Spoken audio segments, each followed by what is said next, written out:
खैर मकदम है आप सभी का ईटीवी उर्दू के इस prime time debate show big bulletin में आपके साथ मैं हूं समीर अब्बास। देश की इकोनॉमी का बंटा धार हो चुका है। जीएसटी और नोटबंदी ने देश का सत्यानाश कर दिया है। खुद बीजेपी में मेरी इस बात से बहुत सारे नेता सहमत हैं, लेकिन डर के मारे बोलते नहीं। यह विस्फोटक बयान देकर देश के पूर्व फाइनेंस मिनिस्टर और बीजेपी के सीनियर नेता यशवंत सिन्हा ने आज धमाका कर दिया। उन्होंने साफ कहा कि नोटबंदी ने गिरती जीडीपी को और कमजोर करने में अहम भूमिका अदा की। पीएम मोदी कहते हैं कि उन्होंने गरीबी को काफी करीब से देखा है। अब जिस तरीके से उनके फाइनेंस मिनिस्टर जेटली काम कर रहे हैं, उससे ऐसा लगता है कि वो सभी हिंदुस्तानियों को गरीबी करीब से दिखाएंगे। बीजेपी फिलहाल उनके बयान को इग्नोर करने के मूड में है, लेकिन पार्टी और सरकार के लिए बचाव करना मुश्किल हो रहा है। कांग्रेस वाइस प्रेसिडेंट राहुल गांधी का कहना है कि बीजेपी के नेताओं ने इतना झूठ बोला कि विकास पगला गया है। कांग्रेस यशवंत सिन्हा के इस बयान के बाद सरकार पर हमलावर है। होम मिनिस्टर राजनाथ सिंह का कहना है कि भारत पूरे वर्ल्ड की फास्टेस्ट ग्रोइंग इकोनॉमी है।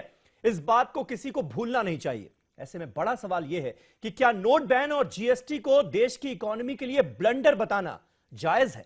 इसी पर करेंगे बात अपने तमाम खास मेहमानों से, लेकिन सबसे पहले यह रिपोर्ट।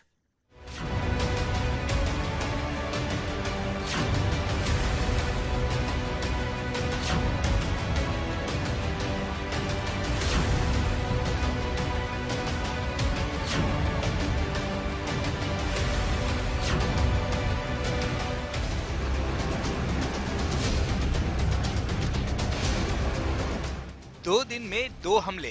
रोहिंग्या मुसलमानों को पनाह देने के मामले पर वरुण के हमले से बीजेपी अभी बचाव कर रही थी कि साबिक वजीर खजाना यशवंत सिन्हा ने बड़ा हमला मोदी सरकार, उनकी पॉलिसियों और पीएम मोदी के दस्तरास्त अरुण जेटली पर कर दिया।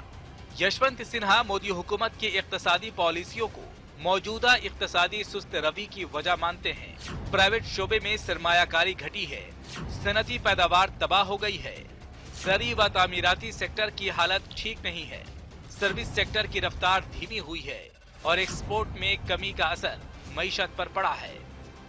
यशवंत सिन्हा के मुताबिक नोटबंदी ने पहले से सुस्त रफ्तार माशी रफ्तार को मजीद सुस्त कर दिया। शरह नमू 5.7 तक पहुंच गई है। सिन्हा का कहना है कि नोटबंदी ने आग में घी डालने का काम किया। जीएसटी के नफाज पर भी यशवंत सिन्हा ने सवाल उठाया।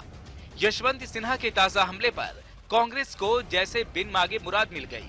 साबिक वजीर खजाना पी चिदम्बरम ने कहा कि यशवंत सिन्हा ने वही कहा जो कांग्रेस तकरीबन 2 बरसों से कहती आ रही है। Congress party has assiduously exposed the many weaknesses in the economy and the terrible mismanagement of the economy. We are happy that Mr. Yashwant Sinha has echoed our criticism. He's spot on when he says that the BJP NDA government got an unprecedented oil bonanza that was wasted, that private investment has shrunk as never before in 2 decades, that industrial production is all but collapsed, that exports have dwindled, that demonetization has proved to be an unmitigated disaster, that a badly conceived and poorly implemented GST has played havoc with businesses and sunk many of them, that countless millions have lost their jobs. इधर BJP का कहना है कि मरकजी हुकूमत के कामकाज को किसी से सर्टिफिकेट की जरूरत नहीं है। हिंदुस्तानी मईशत तेजी से तरक्की कर रही है और आलमी सतह पर मुल्क की साख मजीद मजबूत हुई है। प्रधानमंत्री श्री नरेंद्र मोदी जी के नेतृत्व में ये पहले 3 वर्ष हैं जब एक साथ भारत विश्व की सबसे तेज गति से बढ़ती हुई अर्थव्यवस्था बन गई है। आज वास्तव में पूरे विश्व की अर्थव्यवस्था का जो ग्रोथ है वो भारत के ऊपर निर्भर करता है। भारत की तरफ सब देख रहे हैं कैसे भारत की अर्थव्यवस्था वर्ल्ड इकोनॉमी को ड्राइव करे। यशवंत सिन्हा यहीं पर नहीं रुके। उन्होंने नरेंद्र मोदी के खासम खास अरुण जेटली को भी निशाने पर लिया। क्या यशवंत सिन्हा ने खैरख्वाह की तरह हुकूमत को आईना दिखाने की कोशिश की है या उनका मकसद कुछ और है? बहरहाल अपोजिशन को मरकज पर हमला करने का मौका जरूर हाथ लग गया है। Bureau report, ETV news. तो इसी बड़ी खबर पर बातचीत करने के लिए तमाम खास मेहमानों का हमारे साथ एक पैनल जुड़ चुका है। हमारे साथ तमाम खास मेहमान मौजूद हैं। प्रवीण खंडेलवाल साहब सेक्रेटरी जनरल हैं confederation of all India traders के, आज वो हमारे खास मेहमान हैं इस पर बातचीत करने के लिए। साथ ही साथ डॉक्टर शुरवो कमल दत्ता जो कि अर्थशास्त्री हैं, इकोनॉमिस्ट हैं, पॉलिटिकल एनालिस्ट हैं, वो हमारे साथ इस बहस का हिस्सा हैं। शाइना एनसी भारतीय जनता पार्टी की स्पोक्स पर्सन, वो हमारे साथ मुंबई से लाइव मौजूद हैं। अभय दुबे साहब कांग्रेस पार्टी के नेशनल स्पोक्स पर्सन, थोड़ी देर में वो आपको स्क्रीन पर नजर आएंगे। सुनील साजन साहब national spokes person Samajwadi party के, वो हमारे साथ लखनऊ से लाइव मौजूद हैं। और सीनियर जर्नलिस्ट रामेश्वर पांडे साहब लखनऊ से हमारे साथ लाइव मौजूद हैं, वो भी इस बहस का हिस्सा हैं।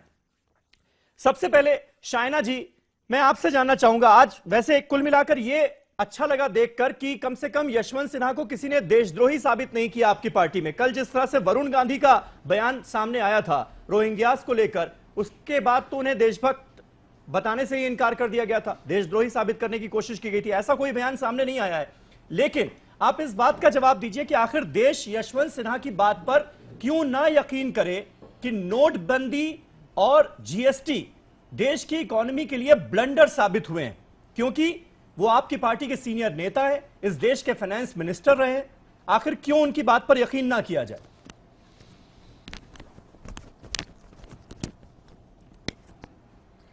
सबसे पहले तो मैं ये कहना चाहती हूँ कि जो आप बयानबाजी के ऊपर तय करने वाले हैं कि रणनीति क्या है, वो बहुत ही अफसोसजनक होगा। मैं मानती हूँ कि यशवंत सिन्हा जी ने जो बोलना था उन्होंने बोला है। जहाँ तक वरुण गांधी का बयान का सवाल है, वहाँ स्पष्टीकरण हंसराज अहीर ने स्वयं दिया, जहाँ उन्होंने स्पष्ट कहा कि होम मिनिस्ट्री तय करेगी कि आतंकवादी संगठन और जो आतंक को शरण दे रहे हैं उनके प्रति किस ढंग से हमें व्यवहार करना चाहिए। और ये भी कहा कि ऐसा सोचने वाला देशभक्त नहीं हो सकता, उस पर मैंने बोला था वो। चलिए आज की बात करते हैं, आज की बात करते हैं यशवंत सिन्हा की।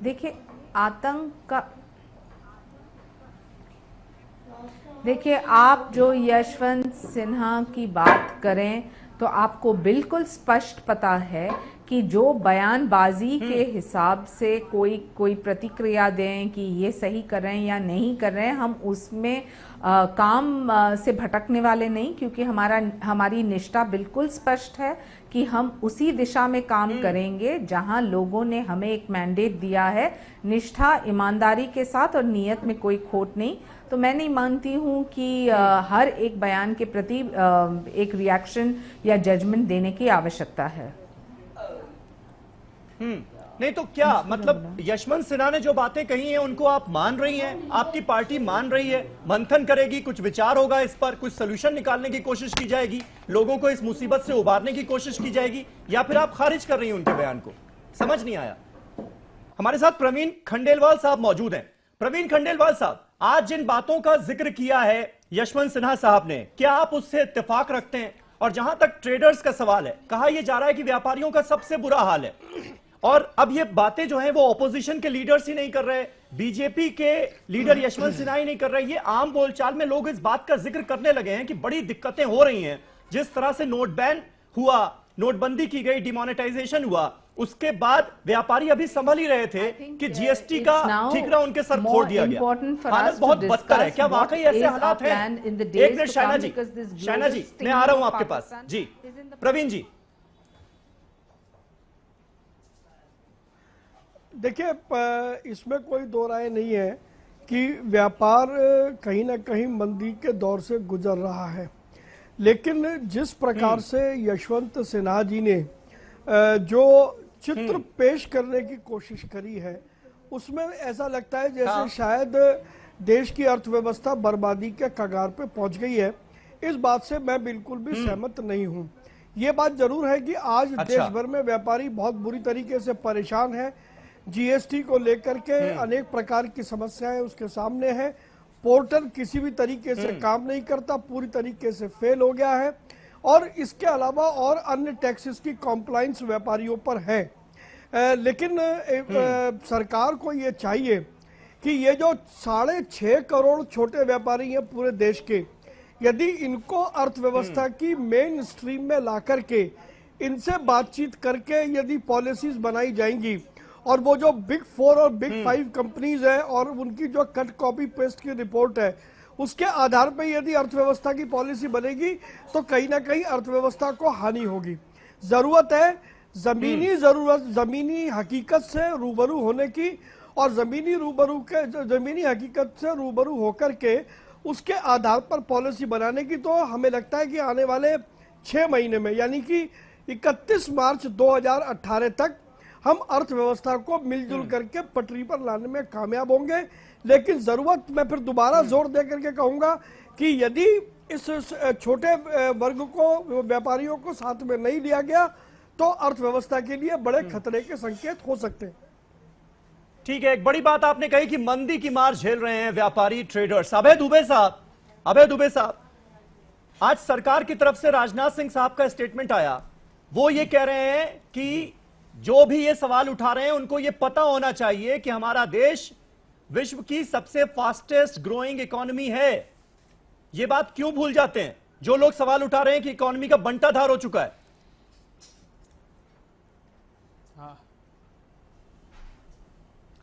समीर जी, सबसे पहले सवाल खड़ा किया था देश के जाने माने उद्योगपति रतन टाटा जी ने। उन्होंने कहा कि Narendra Modi ji promises alone won't work wonders. उन्होंने कहा कि सिर्फ वादों से चमत्कार होने वाले नहीं है। दूसरा प्रश्न खड़ा किया देश के बड़े उद्योगपति राहुल बजाज जी ने। उन्होंने कहा कि Modi ji shine seems to be wearing off, ऐसा लग रहा है कि सरकार की चमक उतर रही है। तीसरा सवाल खड़ा किया पारिक साहब ने, एक बड़े उद्योगपति हैं दीपक पारिक जी। उन्होंने कहा nothing is change on the ground. उन्होंने कहा कि जमीन पर कोई बदलाव नहीं दिखता है। राजनाथ जी से मैं पूछना चाहता हूं, राजनाथ जी, आपने आज ही जो इकोनॉमिक रिपोर्ट मोदी सरकार ने दी है उसको पढ़ा है कि नहीं पढ़ा है? वो क्या कह रही है? मेरे पास रिपोर्ट की प्रति है। वो ये कह रही है कि जो इंडेक्स ऑफ इंडस्ट्रियल प्रोडक्शन है वो नेगेटिव ग्रोथ है उसमें, और वो ये खास तौर से कहते हैं कि the manufacturing sector growth was -0.4% in June 17 as compared to 7.5%। वो ये कह रहे हैं कि 8 कोर इंडस्ट्री की ग्रोथ रेट डिक्लाइन हो गई है। उस 8 कोर इंडस्ट्री में वो ये बताते हैं कि फर्टिलाइजर, कोल, सीमेंट, अर्थात ये वो सारे इंडिकेटर्स इकोनॉमी के हैं जो दर्शा रहे हैं कि लगातार भारत की अर्थव्यवस्था बहुत प्रतिकूल परिस्थिति के दौर से गुजर रही है। और ये किया किसने है? ये किया सरकार ने, स्वयं ने है। मैं एक छोटा सा 10 सेकंड का उदाहरण और देना चाहता हूं। 2 साल के जो 80% देश की जनता है वो एग्रीकल्चर पर डिपेंडेंट है समीर जी। उसमें इस बार बहुत अच्छा प्रोडक्शन था, 270 मिलियन टन का। हम बार बार कहते रहे कि पल्सेस 21 मिलियन टन का प्रोडक्शन हुआ है। इंपोर्ट ड्यूटी जीरो मत कीजिए, इंपोर्ट मत कीजिए। 54 लाख मेट्रिक टन दाल इंपोर्ट कर ली, 59 लाख मेट्रिक टन वीट का इंपोर्ट कर लिया। जितने वीट के प्रोडक्शन में 2014 में 9,000 करोड़ रुपए का एक्सपोर्ट किया था, तो ये प्राइसेस क्रैश हो गए, क्योंकि सपोर्ट प्राइस पे सिर्फ 15% प्रोक्योरमेंट सरकार करती है, बाकी किसान बाजार के हवाले होता है। तो उद्योगों की हालत खस्ता, किसानों की हालत खस्ता, और ये सारा किया है एक ऐसे निर्णय ने डिमोनेटाइजेशन के, जिससे ये देश, मुझको लगता है जितना अर्थव्यवस्था को मैं समझ पाता हूं कि अगले 5 साल लगेंगे कि हम फिर से दृढ़ता से एक बार फिर अर्थव्यवस्था को सुदृढ़ कर पाएं। लेकिन यही रवैया डिलीवरेबल्स का रहा। बिल्कुल ठीक है, यानी ब्लंडर पर ब्लंडर हुए हैं आपके हिसाब से। 150 ठीक है अभय दुबे जी, ऊपर के डॉक्टर केंद्र दत्ता, सरकार डॉक्टर के दत्ता, उसमें आपको कितना दम नजर आता है समीर जी यशवंत सिन्हा के बयानों में? और एक minute Abhay ji, please doctor Datta, कितना दम नजर आता है आपको? और खास तौर पर हम जो आंकड़े देखते हैं, अगर जीडीपी की आप बात करें, जीडीपी में वाकई 2% की गिरावट है। मार्च 16 में 7.9%, मार्च 17 में 6.1% और अब जून 17 में 5.7%। तो ये आंकड़े भी तो गवाही दे रहे हैं, उसकी तस्दीक कर रहे हैं कि यशवंत सिन्हा जो कह रहे हैं वो सही कह रहे हैं। जहां यशवंत सिन्हा जी की आर्टिकल के माध्यम से जो उन्होंने सारी बातें लिखा है, हाँ, और उसकी अगर एनालिसिस करूं तो मैं समझता हूं कि बहुत सारे तथ्य उसके पीछे छुपा हुआ है। एक तो मुझे लगता है कि शायद उनको बहुत ज्यादा व्यक्तिगत हताशी और निराशी हैं। वो सीधा सीधा आर्टिकल में वो सारी चीजें दर्शाता है। ठीक है, उस पर भी हम बात कर लेंगे, लेकिन अभी आंकड़ों की बात, आंकड़ों की जहां बात आती है, मुझे खुशी होती अगर यशवंत सिन्हा जी जो हमारे देश के फाइनेंस मिनिस्टर भी रहे हैं वाजपेयी सरकार में जी, वो अगर आंकड़ों के हिसाब से पूरे आर्टिकल अगर लिखे होते और बाकी जो तमाम मुल्क हैं दुनिया में उनके आंकड़ों का कंपैरिजन करके अगर ये आर्टिकल अगर लिखे होते तो शायद फार बेटर वे में जस्टिस कर पाते। मसलन अगर जीडीपी के ग्रोथ रेट को लेके मैं अगर उल्लेख अगर करूं, मैं 5-6 देशों का उल्लेख कर रहा हूं यहाँ पे। रशिया की जो जीडीपी ग्रोथ रेट है वो आज के डेट में निगेटिव है। साउथ अफ्रीका की जीडीपी ग्रोथ रेट निगेटिव है, 0.5% के आसपास है। ब्राजील की नहीं, लेकिन हमारे देश में की जो हालत है उसकी आप बात कीजिए ना। हमारे देश में डिमोनेटाइजेशन हुआ, डिमोनेटाइजेशन ने कमर तोड़ दिया। हालांकि पूरे देश ने एक तरह से समर्थन दिया कि सरकार जो कुछ कर रही है उसका नतीजा अच्छा निकलेगा, नतीजा कुछ अच्छा निकला नहीं। उसके बाद जीएसटी सर पर आ गया। कहीं ना कहीं इसने इकोनॉमी को देश की तोड़ कर रख दिया है क्या? इसमें सच्चाई है या नहीं है? मैं इस बात से सहमत नहीं। इकोनॉमी की डिरेलमेंट हो गई है, इस बात से मैं इत्तेफाक नहीं रखता हूं और सहमत भी नहीं हूं। मेरा मानना है कि भारत की इकोनॉमी को आज के डेट में हम लोग आइसोलेशन में नहीं देख सकते हैं और इसीलिए मैं अंतर्राष्ट्रीय जो परिस्थिति है उसको सामने लेके आ रहा था। ब्राजील के लगभग -2.5% के आसपास ग्रोथ रेट है। चाइना का भी जो दिशा और दशा अगर आप देखेंगे तो उतना अच्छा नहीं है। चीन का भी परिस्थिति अंदर से काफी खराब है, भारत से थोड़ा बेहतर है। अब मुख्य बात यहाँ पे ये आती है कि आखिर ये सब चीजें क्यों हो रहा है और किस वजह से हो रहा है। मैं मानता हूं कि सरकार के जो डोमेस्टिक पॉलिसीज है वो तो कहीं ना कहीं पे रिफ्लेक्ट होता ही है और वो कहीं ना कहीं पे एक बहुत बड़ा कारण होता है इकोनॉमी के रिफ्लेक्शन को लेके और उसके इंडेक्स को रिफ्लेक्ट करने में। पर उसके साथ साथ अंतर्राष्ट्रीय कारण भी बहुत महत्वपूर्ण होता है और उसको नजरअंदाज नहीं किया जा सकता है। जहां आपने डिमोनेटाइजेशन के बारे में आपने पूछा है मुझे, मैं समझता हूं कि डिमोनेटाइजेशन जो था वो कहीं ना कहीं पे एक मॉर्फिन इंजेक्शन था देश के इकोनॉमी के ऊपर। मैंने आपको याद होगा उस दौरान भी जब ये चल रहा था डिमोनेटाइजेशन का प्रोसेस, तब भी मैंने कहा था कि उसका प्रक्रिया लागू करने का प्रक्रिया फार बेटर हो सकता था और वो अगर पहले होमवर्क करके अगर लागू किए होते तो शायद ये परिस्थिति नहीं आती। और प्रक्रिया में बहुत सारे जगहों पे चूक हुई है और उसी का खामियाजा आज के डेट में हम लोग भुगत रहे हैं। इसके साथ साथ मैं ये भी मानता हूं कि आप एक छोटा सा चीज ऐड कर लेता हूं जल्दी से कि डिमोनेटाइजेशन के साथ जीएसटी जो इमीडिएटली आपने लागू कर दिया वो कहीं ना कहीं पे कोरोमिन का काम किया है, कोरोमिन इंजेक्शन का। और इतना जल्दी इस तरह के इंजेक्शन देना उचित नहीं होता है। पर इस पे जीएसटी को लेके जो आज प्रश्न चिन्ह उठा रहे और चिदम्बरम साहब ने प्रश्न उठाया, मैं उनसे एक सवाल पूछना चाहता हूं, क्या आपके प्रदेश सरकारों ने पारित नहीं किया था क्या जीएसटी को? और जीएसटी काउंसिल में तमाम चीजों पे चर्चा नहीं होती है क्या? वो ये कह रहे हैं कि हमारा वाला जीएसटी नहीं। आम सहमति के सुनील साजन, सुनील साजन, ये खासतौर पर यशवंत सिन्हा का आपने ये पूरा आर्टिकल पढ़ा होगा। वो ये कह रहे हैं कि ये कोई इधर उधर से बयानबाजी सिर्फ मैं नहीं कर रहा हूं, जो सरकारी आंकड़े हैं उनको मैंने स्टडी किया और उसी के आधार पर मैंने ये आर्टिकल लिखा है। बाद में उन्होंने ये बयान दिया है और वाकई अगर हम देखें तो आंकड़े हमारे सामने हैं और अब आम बोलचाल में भी लोग इन बातों का जिक्र करने लगे हैं। ये कोई नई बात नहीं है।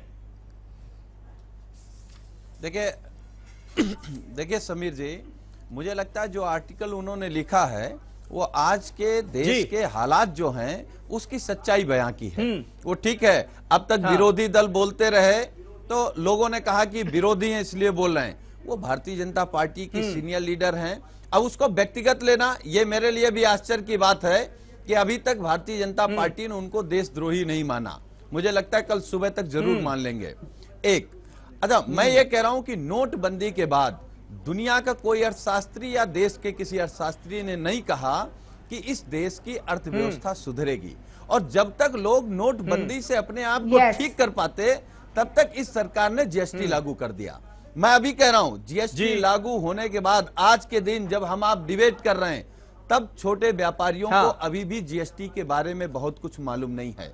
जो छोटे व्यापारी हैं वो बिल्कुल उनका व्यापार खत्म हो गया। हाँ, जो सीए हैं उनके यहाँ जरूर दुकान बढ़ गई, उनके यहाँ रेट बढ़ गया, उनका बिजनेस बढ़ा। हालांकि जो सिस्टम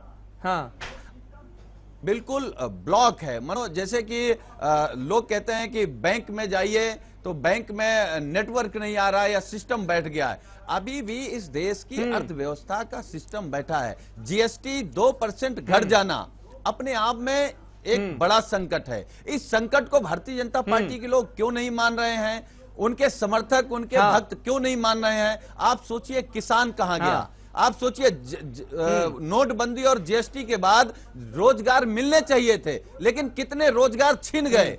आईटी सेक्टर में कितने रोजगार छिन गए।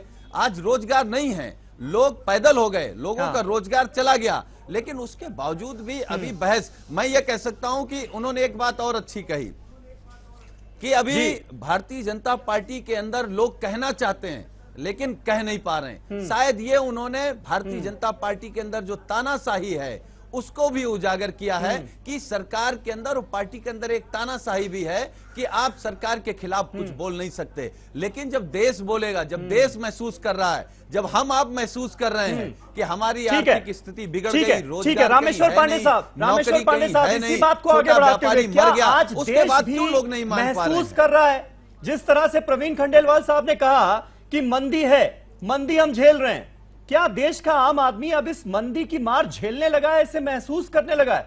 आजकल आप न्यूज़पेपर्स उठाकर देखिए, रियल एस्टेट से जुड़े इस कारोबारी ने, इस बिल्डर ने खुदकुशी कर ली, इस शख्स ने, इसको नौकरी से निकाल दिया गया था, इसने अपने आप को गोली मार ली। इस तरह की खबरें एक बार फिर से हम देखने सुनने लगे हैं। क्या वाकई आम आदमी इस वक्त देश का मंदी की मार झेल रहा है? सीधा सवाल।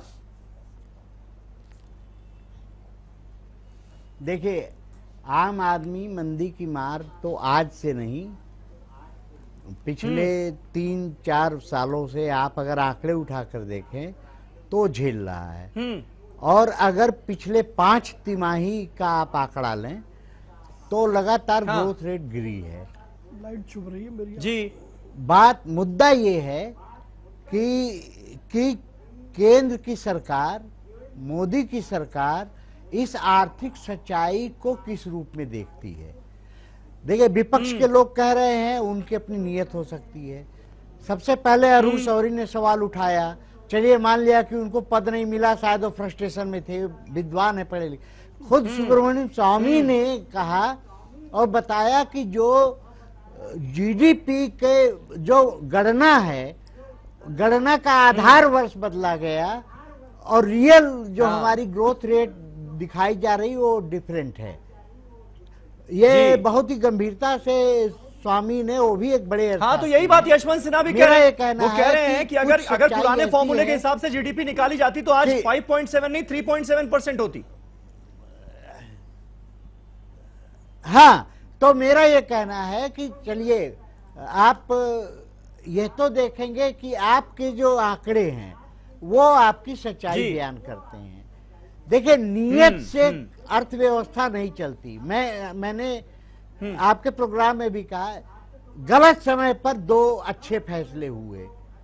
गलत समय पर होंगे, बिना तैयारी के होंगे तो ये नतीजे आएंगे।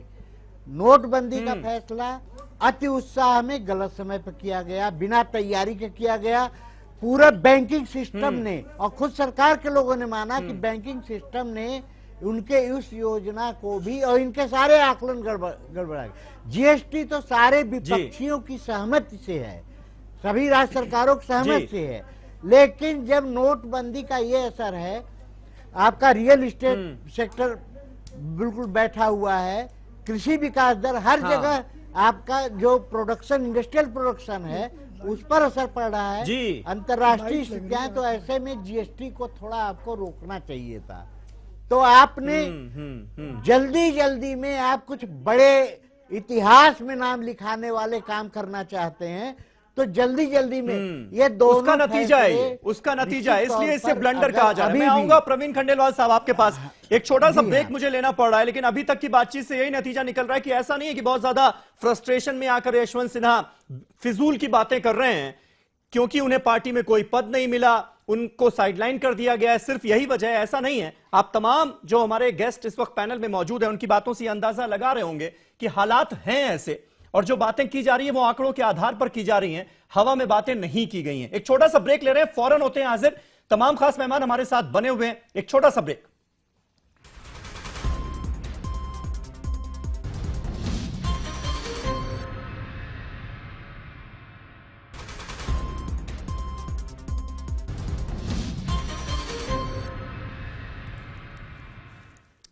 तो जीएसटी और डिमोनेटाइजेशन को ब्लंडर बताना क्या जायज होगा, यह है हमारा आज का सवाल। तमाम खास मेहमान हमारे साथ बने हुए हैं। कांग्रेस पार्टी से अभय दुबे साहब हमारे साथ मौजूद हैं। अभय दुबे साहब, अभी जो ईएसी बनाया गया है पीएम का, उस पर भी यशवंत सिन्हा निशाना साधते हुए नजर आए। वो कह रहे हैं कि ये फैबुलस 5 बनाकर ये उम्मीद की जा रही है कि ये 5 पांडवों की तरह महाभारत जीत लेंगे, जबकि ऐसा होने नहीं जा रहा।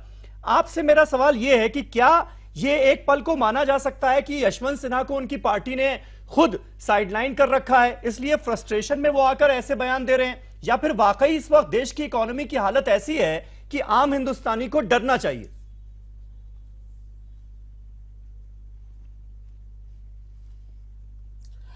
देखिए समीर जी, पहली बात तो कोई कितने भी फ्रस्ट्रेशन में हो, अगर वो बात तथ्यों के आधार पर कही गई है तो कम से कम व्यक्ति पर नहीं तथ्यों पर तो गौर करना ही चाहिए। और प्रतिपक्ष का दायित्व क्या है? यही तो है। सरकार, देश के नागरिकों ने जिम्मेदारी प्रतिपक्ष को क्या दी है? यही दी है कि सरकार का मार्ग प्रशस्त करते रह गए अगर सरकार गलत निर्णय ले रही। जहां तक 5 जो एडवाइजर्स अपॉइंट किए हैं, तो नरेंद्र मोदी साहब सुनते कहां हैं किसी की? डीमोनेटाइजेशन के समय किसी को भी विश्वास में देश के प्रधानमंत्री जी ने नहीं लिया। मुझे तो यहां पैनलिस्ट बैठे एक एडवांटेज बता दें।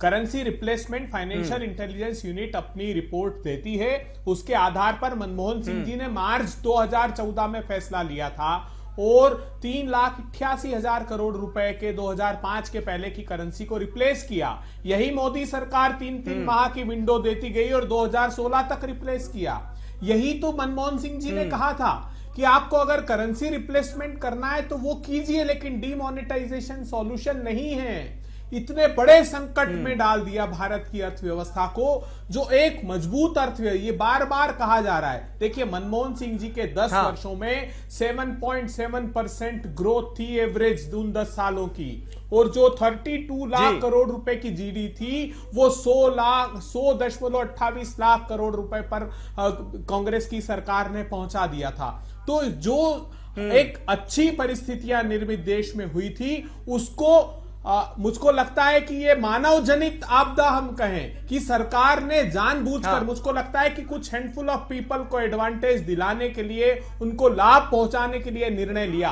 कांग्रेस ने यह सवाल उठाया था कि प्रधानमंत्री जी बताइए, डीमोनेटाइजेशन के निर्णय के 3 माह पहले टाइम और डिमांड डिपॉजिट में 5,88,000 करोड़ रुपए किन लोगों ने जमा कराई है, उसकी जांच कराइए। सरकार ने आज तक क्या गलत बातें तो और मुझको लगता है कि फैलाते हैं। नियोजित तरीके से कुछ लोगों को लाभ पहुंचाने का वो निर्णय लिया गया। नहीं शायना जी, अब तो आप ये नहीं कह सकती कि सिर्फ ऑपोजिशन के लोग ऐसे बातें कर रहे हैं। अब तो आपकी अपनी पार्टी के लोग ये बातें कर रहे हैं ना, और वो भी आंकड़ों के साथ, डेटा के साथ। क्या बकवास? अरे ये आपके सरकार की रिपोर्ट है, बकवास ये आपकी सरकार ने जो लोगों को फायदे देने के लिए इकोनॉमी की रिपोर्ट दी है आपकी सरकार ने। देखिए, जो आपको अफवाहें बिल्कुल बताइए, देश को क्या लाभ मिला डिमोनेटाइजेशन फैलानी बता रही है, वो बता रही है। अभय जी सुन लीजिए, मत बुलाइए, क्योंकि आप एक मौका ही नहीं दे रहे हैं कि मैं बोलूं। कितनी काउंटरफिट करेंसी थी, देखिए कितनी लोग जो अफवाहें फैलाते हैं और जो हर एक डिबेट पे जहां भी विपक्ष के कोई भी नेतृत्व करने के लिए आते हैं तो उनका एक ही वाक्य है, अरे ये सरकार ने क्या किया, ये सरकार ने इकोनॉमी में देखिए कितना फर्क हुआ। आप ये नहीं समझ रहे हैं कि डीमोनेटाइजेशन हो या जीएसटी, अंतरराष्ट्रीय स्तर पे भारत जिस रफ्तार से आगे बढ़ने वाली है, आप मोमेंट्री बोल रहे हैं कि कौन से हैं ये स्पीड ब्रेकर्स अभी फिलहाल। आप ये नहीं देख रहे हैं कि आतंक को लेके हमारी पॉलिसी कितनी मजबूत है, बेरोजगारी को लेके कितने सारे इंफ्रास्ट्रक्चर प्रोजेक्ट्स की बात हो चुकी है और जो इंप्लीमेंट हुए हैं। आप लगातार बोलते हैं कि डिमोनेटाइजेशन में क्या लोगों को फायदा, थोड़े ही लोगों को फायदा हुआ, किसी को फायदा नहीं हुआ, लेकिन पूरा इकोनॉमी क्लियर हुआ, आतंक को खत्म किया, भ्रष्टाचार को खत्म किया। लेकिन देश का आम आदमी तो परेशान है ना, बेरोजगारी का आप जिक्र कर रही है, बेरोजगारी तो लगातार बढ़ती जा रही है। आपके जो सरकारी आंकड़े हैं वही इस बात की गवाही दे रहे हैं कि बेरोजगारी बढ़ रही है। समीर जी, नहीं, एक मिनट अबे जी, शायना जी को जवाब दीजिए। आंकड़े मोमेंटरी हैं, सरकारी आंकड़े मोमेंटरी हैं, और आप सब जानते हैं कि जब कोई भी नया पॉलिसी इंप्लीमेंट होता है तो कितना समय लगता है सब चीज स्थिर होने के लिए। लेकिन मैं पूछना चाहती हूं कि यहाँ जो लोग बैठे हैं जो बार बार बोल रहे हैं कि देखिए आप नाकामयाब हैं, फार्मर्स को देखिए या फिर बयान को देखिए या फिर क्या हो रहा है, मैं पूछना चाहती हूँ क्या जनता इतनी मूर्ख है कि लगातार बार बार हमें एक मैंडेट दे, हमें एक नेतृत्व के साथ मोदी जी की नीति नियत में विश्वास दिखाएं जो इतने सारे चीज गलत हो रहे हैं? तो आप आपके विश्लेषण के तरफ जरूर आपकी टिप्पणी कीजिए।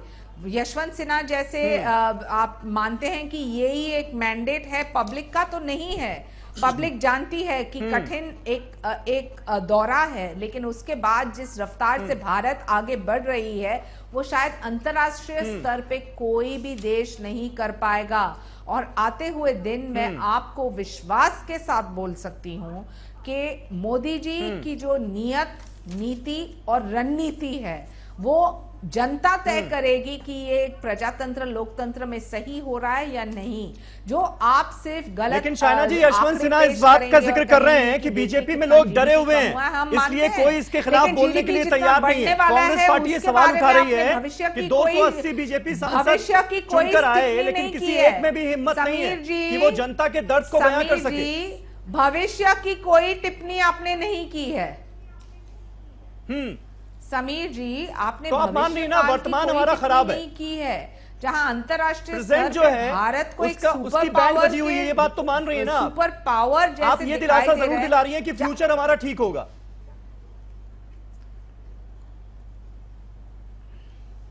मैं फ्यूचर की नहीं बात कर रही हूं, मैं मोमेंटरी डाउन की, जो आप एक विश्लेषण के रूप में सिर्फ एक जनरलाइज कमेंट नहीं कर सकते हैं। अंतरराष्ट्रीय स्तर पे देखिए कि भारत चीन के कंपैरिजन में कहां है, वर्ल्ड बैंक रिपोर्ट्स पढ़ लीजिए, और ये सब हम नहीं बोल रहे हैं। अंतरराष्ट्रीय स्तर पे भी भारत को लेके जो एक आत्मगर्व मोदी जी ने पैदा किया है, उससे बिजनेस कम्युनिटी कितनी प्रेरित है। और यहाँ बोलना कि थोड़े बिजनेस हाउसेस को सपोर्ट कर रहे हैं, ये बिल्कुल बकवास बेबुनियादी आरोप है, क्योंकि मोदी जी का नेतृत्व हमेशा रहा है कि सबका साथ सबका विकास, सबको साथ में लीजिए। ठीक है, सुनील साजन इस बात का जवाब दीजिए। जनधन योजना हो, मुद्रा बैंकिंग हो, जिस बात का जिक्र किया कि अगर इतनी ही पॉलिसीज खराब है, इतने ही लोग परेशान हैं डिमोनेटाइजेशन से और जीएसटी लागू करने के बाद, तो बार बार बीजेपी को जीत हासिल क्यों हो रही है? मैंडेट क्यों मिल रहा है जनता का? देखिए समीर जी, मैं ये कह सकता हूं कि जब नोटबंदी हुई तो लोगों को लगा कि शायद फायदा मिलेगा। और क्यों लगा?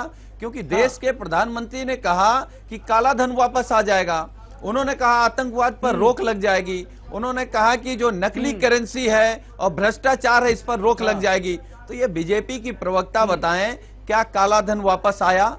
आतंकवादियों पर, नक्सलियों पर क्या रोक लग पाई? क्या भ्रष्टाचार रुका? देखिए, इनकी नीयत ठीक नहीं है। जो भारतीय जनता पार्टी की सरकार, इनकी नीयत ठीक नहीं। इनकी नीयत गरीब की मदद करने की नहीं है। इनकी नीयत यह थी कि कॉर्पोरेट जगत के लोगों को नोटबंदी के माध्यम से कैसे फायदा मिल जाए। मैं कह रहा हूं, जब रियल एस्टेट का धंधा खत्म हो गया, एग्रीकल्चर संकट में है, तो आप जब देश में रियल एस्टेट का काम नहीं होगा, खेती का काम नहीं होगा, तो जीडीपी बढ़ने की कहां से? आप ग्रोथ क्या बातों से कर लेंगे? ग्रोथ क्या नरेंद्र मोदी जी भाषणों से कर लेंगे?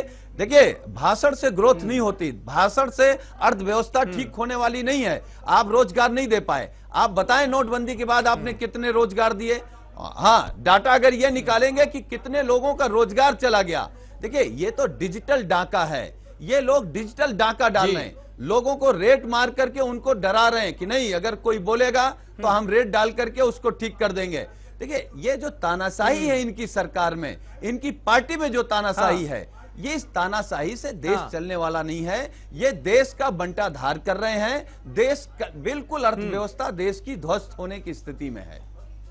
अगर इसका जवाब इनके पास हो तो ये दे, हम भी सुन ले, देश सुन ले। डॉक्टर दत्ता, मुझे बताइए, जिस बात का जिक्र यशवंत जी कर रहे हैं, कहां देश तरक्की पर जा रहा है। ब्लफ देना और गर्जना करना, ये इलेक्शन जीतने के लिए तो ठीक है, इलेक्शन में चुनावी भाषणों के लिए तो ठीक है, लेकिन जमीन पर जब आप आते हैं तो इसकी हवा निकल जाती है।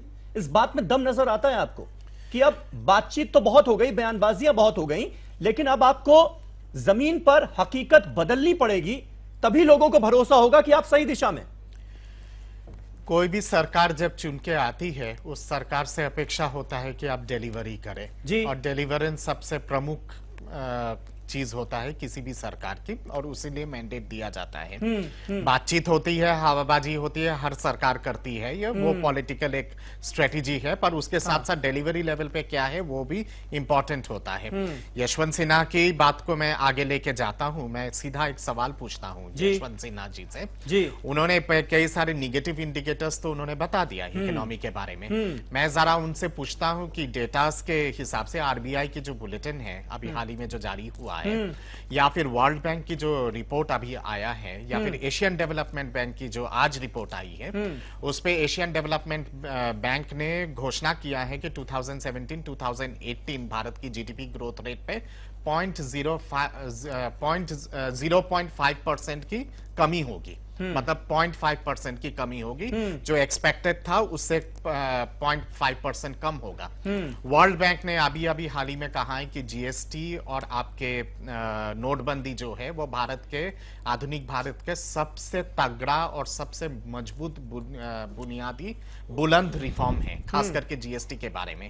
क्या वर्ल्ड बैंक ने क्या आंखों में पट्टी बांध के डॉक्टर दत्ता, लेकिन ये वर्ल्ड बैंक ने क्या कहा, ये आम हिंदुस्तानी से इसका वास्ता नहीं है ना। आम हिंदुस्तानी परेशान है, देशवासी परेशान है, ये बात तो सही है ना। इसके साथ मैं भारत के इंडिकेटर्स को भी उठा के मैं जवाब देने की कोशिश करता हूं जी। हाँ, ये जरूर है कि भारत में आंशिक रूप से मंदी है और इसको कोई इनकार बेरोजगारी बढ़ती जा रही है, बेरोजगारी भी बढ़ती जा रही है, और बेरोजगारी की जो परिस्थिति है वो भारत में बहुत खतरनाक है। हाँ। पर बेरोजगारी का पूरा समाधान अगर हमें ढूंढना है तो उसके लिए अलग तरह की रणनीति की आवश्यकता है, और उसके लिए बाकायदा एक different scheme of things implement करने की जरूरत है। मेरे लिए जो सबसे चिंता का विषय है और जो सबसे चिंता का कारण है कि हमारे देश के जो अनऑर्गेनाइज्ड सेक्टर है, या फिर जो छोटे और घरेलू उद्योग है, जिसके बारे में खंडेलवाल जी ने भी उल्लेख किया है, प्रवीण जी ने, वो मेरे लिए बहुत ज्यादा चिंता का विषय है। उसको ऑर्गेनाइज्ड सेक्टर में लाके, पटरी में लाके कैसे उनका उत्थान किया जाए, वो सबसे बड़ा चुनौती है। प्रवीण खंडेलवाल साहब, कितनी बड़ी चुनौती आप अभी इसे मानते हैं देश की इकोनॉमी के लिए, और खास तौर पर ट्रेडर्स की हालत कब तक सुधर जाएगी? क्या उम्मीद करके आप बैठे हैं सरकार से, क्योंकि काफी वक्त गुजर चुका है और लगातार ये कहा जा रहा है कि भाई बिजनेसेस जो हैं उनकी हालत खराब चल रही है, बेरोजगारी लगातार बढ़ती जा रही है, युवा परेशान है, अनऑर्गेनाइज सेक्टर जो है, जो मजदूरों की बात कर लीजिए या फिर एग्रीकल्चर सेक्टर में जो मजदूर हैं उनकी बात कर लीजिए, उनकी हालत खराब है। तो ये हालात जो है ये कब तक बेहतर हो जाएंगे? अगर आप कह रहे हैं कि कहीं ना कहीं हम सही दिशा में हैं, ऐसा आपकी बातों से अंदाजा लगा, तो कब तक आप उम्मीद करके बैठे हैं कि सही हालात हो जाएंगे? देखिए एक बात पक्की है कि जीएसटी आने के बाद देश की इकोनॉमी में एक बड़ा बदलाव आया है, और जब तक जीएसटी एक स्टेबल टैक्सेशन सिस्टम के रूप में नहीं उभरेगा, तब तक बहुत कोई हम जीडीपी ग्रोथ की बात करें वो संभव नहीं है, क्योंकि अब जीडीपी भी जीएसटी से लिंक होगी। मेरा अपना ऐसा अनुमान है कि 31 मार्च 2018 तक यदि सरकार आपसी समन्वय के साथ व्यापारियों के साथ बातचीत करके अगर कदम उठाए तो 31 मार्च 2018 तक हम काफी जो डर का माहौल है उसको कम कर सकते हैं, और मंदी के दौर से कहीं ना कहीं उबरने की चेष्टा कर सकते हैं, और 1 अप्रैल से हमें एक नए माहौल में अच्छी अर्थव्यवस्था के लिए काम कर सकते हैं। तो और अभी क्या हाल है? अभी ट्रेडर्स का क्या हाल है? इसका जवाब दूं मैं? एक बार प्रवीण जी से देखिए, वर्तमान में तो मैंने कहा कि वर्तमान में व्यापारी काफी डरा हुआ है और अनिश्चितता का एक माहौल है अर्थव्यवस्था में। मसलन मैं यदि जीएसटी की बात करूं तो फॉर्म 3B कहीं भी नहीं था, अचानक से फॉर्म 3B बीच में आ गया। उसके बाद जीएसटीआर 1 में जो कुछ अमेंडमेंट करने थे वो पहले कभी नहीं थे, अब आ गए। तो व्यापारी ये सोच रहे हैं कि अगर मैं आज इसको कंप्लाई करूं, कल नई चीज आ जाएगी, परसों तीसरी चीज आ जाएगी। तो ये जो स्टेबिलिटी और नोटबंदी का कितना असर हुआ आपके सेक्टर में? नोटबंदी का कितना असर हुआ? दोनों सरकार जिस उम्मीद के साथ आम लोगों ने साथ दिया सरकार का डिमोनेटाइजेशन में, आपको लगता है कि उसका कुछ असर हुआ? जो कैश में डीलिंग होती थी वो बंद हो गई। देखिए देखिए मैं नहीं मानता कि नोटबंदी और व्यापार में या नोटबंदी और जीएसटी में आपस में कोई संबंध है। नोटबंदी से कोई बहुत व्यापार को शुरू के 1-1.5 महीना तो तकलीफ के गुजरे, लेकिन उसके बाद व्यापार जो गति थी, क्योंकि मंदी तो पिछले 2 साल से है, अब पिछले 6 महीने में मंदी ज्यादा आ गई है। डीमोनेटाइजेशन का एक जो नुकसान हुआ, वो नुकसान ये हुआ कि लोगों की जो परचेजिंग पावर थी वो कम हो गई है। उसके कारण से बाजार में ग्राहक नहीं है। रामेश्वर पांडे जी, अब जितनी बातें यशवंत सिन्हा ने कही हैं, इससे पहले भी बीजेपी से जुड़े लोग इसका जिक्र कर चुके हैं, लेकिन आज बहुत ही तल्ख अल्फाजों में उन्होंने ये बातें की हैं। और ये जो अरुण जेटली पर निशाना साधने की कोशिश की उन्होंने कि भाई अरुण जेटली चुनाव भी हार गए, उसके बाद भी पहले से ही तय था कि फाइनेंस मिनिस्टर तो वो बनेंगे ही, अरुण जेटली ने एज ए फाइनेंस मिनिस्टर देश का बेड़ा गर्क कर दिया है। क्या आपको कहीं खींच भी नजर आ रही है, कहीं उनका फ्रस्ट्रेशन भी नजर आ रहा है कि उनको जो अहमियत मिलनी चाहिए वो नहीं मिली, इस वजह से वो ऐसा कह रहे हैं? देखिए, यशवंत सिन्हा बदलाव के दौर के वित्त मंत्री रहे हैं, बड़े कठिन समय के वित्त मंत्री रहे हैं। यशवंत सिन्हा को निश्चित तौर पर जो सम्मान मिलना चाहिए था नहीं मिला। जो तथ्य वो बतला रहे हैं कोई नया तथ्य नहीं है। इसको चिदम्बरम साहब लेख लिखते रहे हैं। मैं तो कहता हूं कि इस सरकार के समर्थक अर्थशास्त्रियों तक ने उन सारे खतरों का जिक्र किया है। यशवंत सिन्हा का जो समय है, चूंकि बहस उन पर नहीं हो रही है, निश्चित तौर पर खींच भी दिखती है। और जब बातचीत कर रहे, जो पूरे लेख मैंने पढ़ा है तो उसमें खींच का भी हिस्सा दिखता है, वह एक अलग मामला है। बात हो रही है कि सच्चाई क्या है। सच्चाई यही है, मैंने पहले भी कहा कि एक अच्छी नीयत पर कोई सवाल नहीं है। नोटबंदी ने जब किया तो नीयत पर कोई सवाल नहीं, इसके पहले जीएसटी की नीयत पर कोई सवाल नहीं। मैं एक उदाहरण देता हूं कि एक बहुत कमजोर आदमी, उसको टीबी भी है, उसको एड्स भी है, उसको तमाम बीमारियां हैं, तो अगर एक डॉक्टर एड्स की दवा लगाए, उसके बाद तुरंत टीबी का इंजेक्शन लगा दे, उसका शरीर उसको झेलने की स्थिति नहीं है।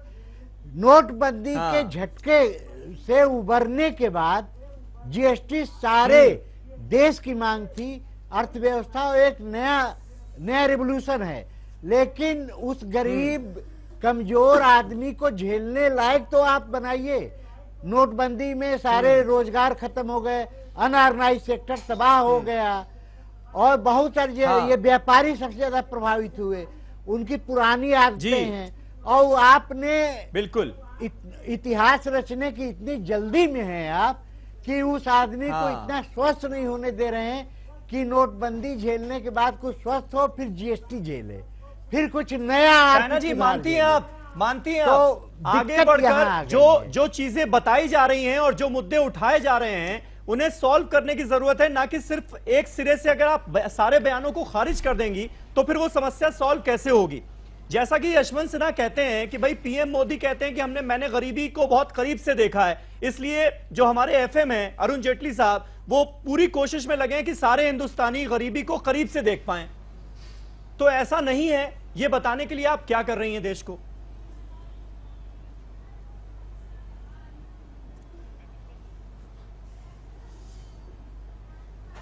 चलिए, लग रहा है शायना से हमारा संपर्क नहीं हो पा रहा है, कांटेक्ट नहीं हो पा रहा है। डॉक्टर दत्ता, अगर इस सवाल का जवाब आप दे पाएं तो। मैं समझता हूं कि हमारे देश के फाइनेंस मिनिस्टर ने बड़े उद्योग घराने और बड़े इन्वेस्टर्स के लिए तो बहुत सारे कानून में संशोधन किए हैं, काफी सारे अनाउंसमेंट्स किए हैं, बहुत सारी चीजें की हैं। वो आवश्यक भी था लार्जर इकोनॉमी को रेल पटरी पे लाने के लिए। पर मेरा गुजारिश ये है कि फाइनेंस मिनिस्टर से कि छोटे जो उद्योग है, घरेलू जो उद्योग है, कृषि का जो क्षेत्र है, वो सब क्षेत्र पे भी जरा ध्यान दे। और मैं अपेक्षा करता हूं इस सरकार से कि जैसे मैंने शुरू में ही कहा कि आंशिक मंदी है, आंशिक मंदी अगर टोटल मंदी में ना तब्दील हो, उसके लिए कुछ विशेष कदम उठाने की बहुत जरूरत है और उस पे मैं ध्यान आकर्षित करूंगा। छोटे लेकिन सरकार क्या ये मानने के मूड में नजर आ रही है? अभी तो मैं ज्यादातर जो देख रहा हूं, जो बीजेपी के लीडर्स हैं या फिर राजनाथ सिंह साहब का भी जो बयान आया, तो वो तो खारिज कर रहे हैं एक तरह से कि ऐसी कोई दिक्कत है ही नहीं। नहीं, खारिज मानेंगे ही नहीं तो इलाज फिर कैसे करें? नहीं, खारिज करना, पूरी तरह से खारिज करना वो उचित नहीं होगा, क्योंकि इकोनॉमी, किसी भी देश की इकोनॉमी ABCD में चलती नहीं है। वो बहुत पेचीदा चीज होता है। अबे दुबे साहब, as a leading opposition party, अब आपका क्या स्टैंड होगा? राहुल गांधी तो कह रहे हैं कि विकास, मतलब इतना झूठ बोला गया है कि विकास जो है वो पागल हो गया है, अब पागल खाने में है। जब आपकी सरकार आएगी तभी वो पागल खाने से बाहर आएगा। तो फिर देश की जनता क्या इंतजार करे 2 साल अगले इलेक्शंस का, या फिर अभी आप अपनी जिम्मेदारी निभाते हुए कुछ सरकार पर दबाव डालेंगे? क्योंकि जीएसटी में तो आप भी शामिल थे उनके इस फैसले में।